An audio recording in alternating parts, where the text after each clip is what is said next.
Tem determinados assuntos que passam meio que despercebido e tem uns que me chamam muita atenção durante o dia, né?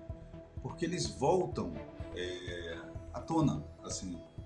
E notícia no ar que passa que nem feed de Instagram. Mas o caso dos 17 milhões no Juruá me tem chamado a atenção. 17 milhões para cirurgias, né?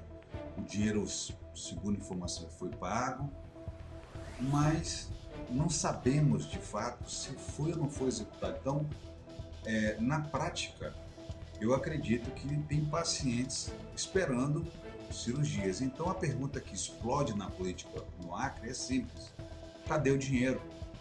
Não é a primeira vez que acontece isso. Teve agora a história da BR-364, veio o dinheiro, voltou o dinheiro, foram atrás, volta o dinheiro, né? E essa BR é uma filha da mãe, porque na realidade ela tem vários pais, né? Cada um quer ser pai um pouco da BR-364, né? E já teve uma carreata, teve muita coisa, mas de fato até agora não aconteceu nada. Mas vamos voltar sobre os 17 milhões. A verdade é que essa pergunta ela esconde outra coisa maior, na minha concepção, tá? Ela muda completamente o debate, né? Eu tenho acompanhado essa situação em particular. O senador Alan Henrique apareceu lá na TV no Juruá e fez uma cobrança pública. Eu falei, pô, o cara vai pro Cruzeiro do Sul reclamar de uma situação que é resolvida aqui em Rio Branco e tal. Eu quis criticar isso aí, mas achei muito pequeno, né? Mas segundo ele, 17 milhões destinados às cirurgias seletivas no Hospital Regional do Juruá, do Rio Grande do Sul, foram pagos em dezembro, tá? Quando diz foram pagos, é que foi executado, pago executado, né? Mas tem pacientes que continuam esperando por cirurgia. A pergunta dele foi direta: cadê os 17 milhões? Só que aí acontece algo bem interessante. O governo responde, mas a resposta não encerra a história. Na verdade, complica ainda mais, né? A Secretaria de Saúde do Acre divulgou os números. Segundo a CESACRE, foi a seguinte situação. Vamos lembrar. 2,3 milhões para materiais hospitalares, 3,3 milhões para as contratações dos médicos, 8,3 milhões para mutirões de cirurgia e 3,6 milhões para custeios hospitalares. Total, 17 milhões. Se eu não estiver errado aí, soma aí, mas é 17 milhões. Esse dinheiro ele existe, tá? Mas isso ainda não resolve a pergunta central. Por que a população não quer saber se o dinheiro ele entrou no sistema, tá? Essa parte eu chamo do dia do anúncio para trás. É quando alguém corre atrás do recurso, é onde alguém bate na porta de ministro. Essa parte ninguém vê, é a parte invisível do processo, tá? Mas a população ela quer saber se a cirurgia aconteceu, assim como eu quero saber também. E então surge um terceiro personagem nessa história, o secretário de governo, o Luiz Calixto, e ele muda completamente o enquadramento do debate. No artigo publicado dias depois, Calixto afirma algo um pouco provocativo: não existe milagre de emenda parlamentar. Bom, vamos lá. Segundo ele, todos os deputados e senadores recebem praticamente o mesmo valor de emenda. Não é privilégio, tá? É uma regra constitucional e a gente sabe disso. Todo mundo tem a mesma fatia do bolo. A narrativa de que um único parlamentar estaria bancando grandes obras no Acre seria, segundo ele, uma simplificação política. O Calixto, ele apresenta um exemplo, né? O viaduto lá da Ceará, aqui em Rio Branco, né?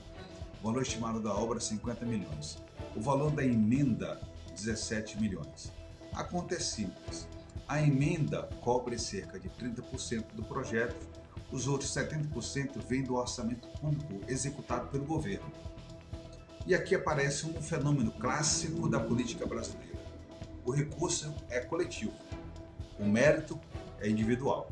Agora observe a situação complementa, assim, a situação completa.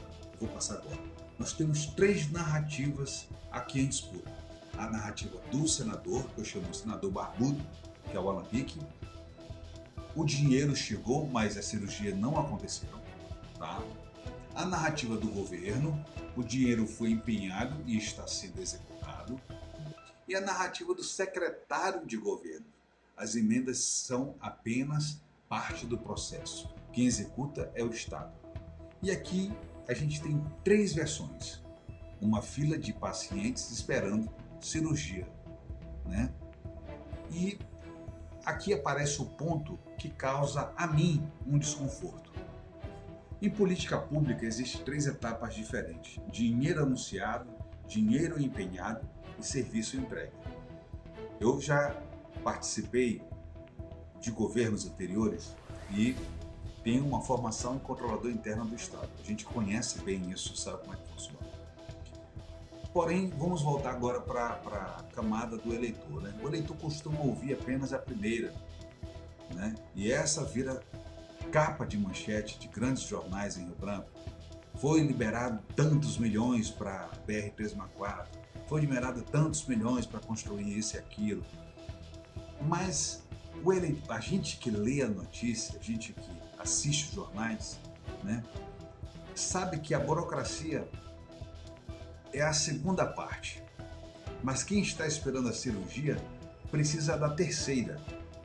Essa disputa não acontece por acaso. Ela acontece porque saúde pública é o combustível mais poderoso da política. Fila de cirurgia gera indignação. Indignação gera discurso, discurso gera voto. Por isso a disputa começa agora. Porque o Acre já começa a sentir o vento das eleições de 2026. E é aqui o ponto que realmente define essa história. Entre a emenda anunciada, o dinheiro empenhado e a narrativa política existe algo que ninguém consegue substituir. O que é? É a cirurgia, meu prezado. A cirurgia realizada. Esse é o ápice do processo administrativo. É quando o camarada lá na ponta tem a sua cirurgia realizada e a alta acontece. Essa é a satisfação da gestão pública. Entendeu? Não adianta ter dinheiro na conta se você não executa, se você não coloca o dinheiro se você não compra a medicação, se a cirurgia não roda, se você não entrega o equipamento. Porque no final das contas existe uma diferença brutal entre 3 coisas: dinheiro prometido, dinheiro executado e paciente operado. Qual das 3 te satisfaz mais? Eu já fui gestor público. A que mais me satisfaz é o paciente operado, é a história dele. Ele muda a história dele, muda a história da família dele. E parece que a gente está com muita dificuldade de entender o que está acontecendo com esse dinheiro. E talvez não seja só essa emenda, talvez a gente tenha problema em outras emendas, né? Mas essa daqui é que está mais em pauta. Eu resolvi pegar essa daqui para a gente falar sobre isso. A política costuma viver do primeiro, do dinheiro prometido. Mas eu vivo do terceiro, o paciente operado. A burocracia, ela vive do segundo. É o prédio lá, tantos andares de gente, subindo e descendo, fazendo que o dinheiro seja executado, alguém o contrate. Mas quem está na fila precisa desesperadamente do terceiro.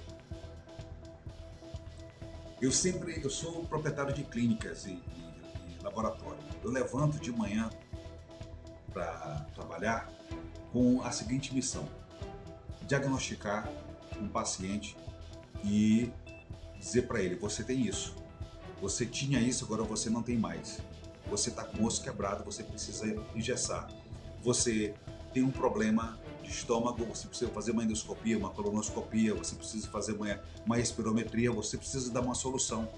E a gente trabalha em serviço privado, é uma coisa muito rápida, entendeu? Muito rápida. Mas na saúde pública existe uma pergunta que derruba qualquer narrativa. Qualquer narrativa.